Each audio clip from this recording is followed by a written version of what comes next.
अस्सलाम वालेकुम नाजरीन, मैं हूं जावेद बागेट और आप देख रहे हैं प्रोग्राम तफ्तीश। नाजरीन, तफ्तीश प्रोग्राम में मैंने गुज़श्ता प्रोग्राम में बताया था कि मौज़ा कन्याल ज़िला अटक तहसील फ़तेह जंग का एक इलाका है जहां पे उज़्मा ग्रीन सिटी के नाम से एक हाउसिंग प्रोजेक्ट का संग बुनियाद रखा गया था।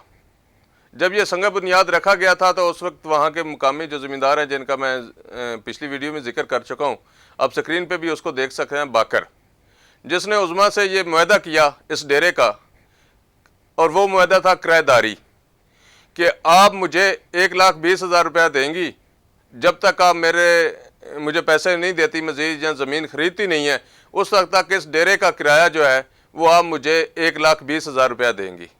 और उस 1,20,000 रुपये देने के बाद आप इस डेरे को बतौर कमर्शियल भी इस्तेमाल कर सकती हैं, यहाँ पे अपना बोर्ड लगा सकती हैं और यहाँ पे अपनी एक्टिविटीज़ कर सकती हैं।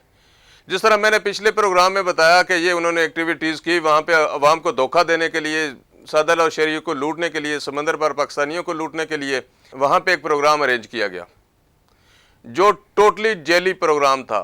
न ज़मीन न कुछ, सिर्फ उस डेरे का एग्रीमेंट था किराएदारी का। अगर आप कहेंगे तो मैं इंशाल्लाह अगले प्रोग्राम में वो एग्रीमेंट भी आपके सामने रख दूँगा। वो एग्रीमेंट बाकर और उज़्मा शकील के दरमियान हुआ और उसमें यह तय पाया कि जब तक आप आगे ज़मीन मुझसे ख़रीदती नहीं है या उस वक्त तक आप ये इस्तेमाल कर सकती हैं डेरा।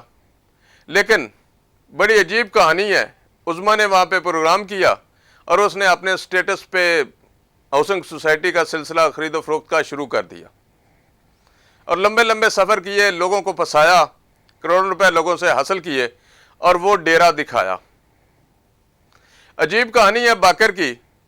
बाकर को जब ये पता लगा, हमने उससे मौक़िफ़ जाना तो उसको पता लगा कि शायद ज़िला इंतज़ामिया या कोई यहाँ पे कार्रवाई कर सकती है, तो बाकर ने बड़ी चालाकी से उस डेरे पे लगा उज़्मा ग्रीन सिटी का जो बोर्ड था उसको उतार दिया। मैंने आपको बताया था कि यहाँ इसी जगह पे पहले टिलुप इनक्लेव का भी बोर्ड लगा था, बाद में वो भी उतर गया। उसके बाद एक और सोसाइटी का भी वहाँ पे बोर्ड लगा, वो भी उतर गया। उस सोसाइटी के बारे में भी इंशाल्लाह अगले प्रोग्राम में बताएंगे कि बाकर साहब ने किस तरह सादा और शहरियों को लूटने का प्लेटफॉर्म इस्तेमाल किया और फराम किया। तो नाजरीन, ये आप स्क्रीन पे देख सकते हैं कि वो स्किन जो उज़्मा ग्रीन सिटी की यहाँ पे लगी हुई थी वो अब उतर चुकी है वहाँ से। वहाँ पे अब उस बोर्ड पे वो स्किन नहीं है, वो बोर्ड वहाँ पे नज़र अब नहीं आ रहा कि यहाँ पे कोई उज़्मा ग्रीन सिटी का अब कोई बोर्ड था या यहाँ पे कोई उसकी कोई ज़मीन थी या कोई इसका यहाँ पे कोई सिस्टम था। तो नाजरीन, ये चालाकी है बाकर की। उसने सोचा कि यहाँ पे अब इसका बोर्ड उतारते हैं तो अब आगे किसी और नए लोग बंदे को फंसाते हैं।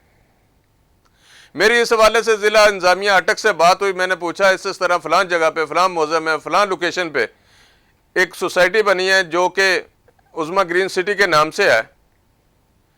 तो ज़िला इंतज़ामिया के जो मेरे सोर्स है उसका कहना था कि हमारा मुतल्लिका जो अफसरान है वहाँ पे गए और उन्होंने वो जगह चेक की, लेकिन उनके आने से पहले ही बाकर ने बड़ी चालाकी से वो बोर्ड उज़्मा ग्रीन सिटी का वहाँ से उतार दिया था।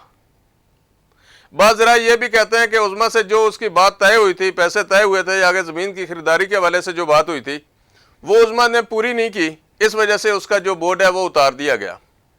लेकिन ये ज़रा कहते हैं कि उज़्मा ने वहाँ पे कोई ख़रीदारी नहीं की, कोई उसकी वहाँ पे ज़मीन नहीं है, सिर्फ आवाम को धोखा देने के लिए ये एक जेली सा एक सिस्टम शुरू किया था जिसका ऑफिस उसने G11 मरकज़ में बनाया और यहाँ पे सेल परचेज़ का एक सिलसिला शुरू किया। उज़्मा अब ये कोशिश कर रही है कि किसी तरह से उसकी जान बख्शी हो जाए और ये सोसाइटी कहीं और शिफ्ट कर दे, क्योंकि वहाँ पे ना तो उसके पास जगह है और ना वो जगह वहाँ पे ख़रीद सकती है। ज़ाहिर बात है, लोगों को जब लॉलीपॉप देना है तो कोई नया डेरा ढूंढना पड़ेगा उज़्मा को, जहाँ पे वो लोगों को इस तरह की लोकेशन बता के, धोखा दे के आवाम से मज़ीद पैसे इकट्ठे कर सकती हैं। लेकिन ज़रा ये कहते हैं कि जो पहले इसने पैसे लोगों से करोड़ों रुपए लिए थे इस हाउसिंग प्रोजेक्ट के नाम पे, उनके और इनके दरमियान भी आपस में एक फड्डे का सिलसिला शुरू हो गया है और अब वो फड्डा मज़ीद बढ़ने लगा है, जिसमें बाकर भी शामिल है। बाकर का ये ज़राए के ज़रिए कहना है कि उसने तो सिर्फ ये जगह देने के लिए एग्रीमेंट किया था, कि वो उससे जगह खरीदेगी, और जब तक वो जगह खरीदती नहीं है उस वक्त तक ये एग्रीमेंट जो है उसका वैलिड रहेगा। मेरा नहीं ख्याल कि अब ये एग्रीमेंट उसका वैलिड रहा है।